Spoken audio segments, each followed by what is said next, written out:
The most powerful woman on earth was afraid of one room in her own home. Not a person, not a threat, a room. Her name was Queen Elizabeth II. She ruled for 70 years. She met every president, survived every scandal, feared nothing the living world could throw at her. But there was one place, in her own castle, where even a queen would not walk alone. This is Windsor Castle, 900 years old, the oldest occupied castle on Earth, and according to those who lived inside it, the most haunted building in Britain. Over 25 separate hauntings have been reported within these walls, but one of them, the royal family has witnessed personally. It happens in the library. The story begins with the Queen's father, King George VI. In the years before the Second World War, he reported seeing a figure in the castle library, a woman, in clothing that was 300 years out of date. He saw her not once, not twice, he saw her 8 times. Years later, his daughters would see her too. Queen Elizabeth II and her sister, Princess Margaret, both reported the same figure, in the same library, a woman walking across the bare floorboards, her footsteps audible before she even appeared.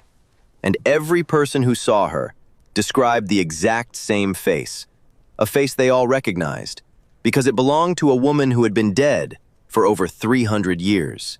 And her name was also Elizabeth. Queen Elizabeth I, daughter of Henry VIII, the most powerful queen England ever had, dead since 1603, and still, they say, walking the library of Windsor Castle. A grenadier guard once saw her there. He recognized her instantly from the royal portraits. He stood. He followed her across the room, and he watched her walk straight through a solid wall and vanish. But Elizabeth is not alone in these halls.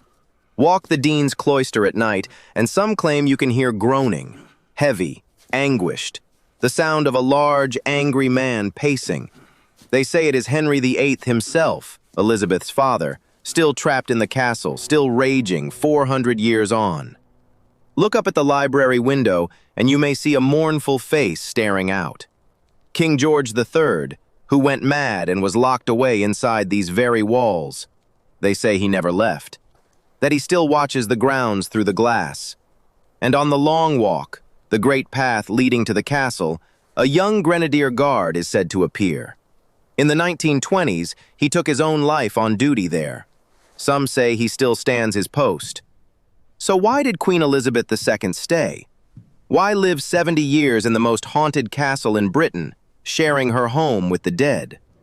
Perhaps because she understood something we forget, that a crown is not just power.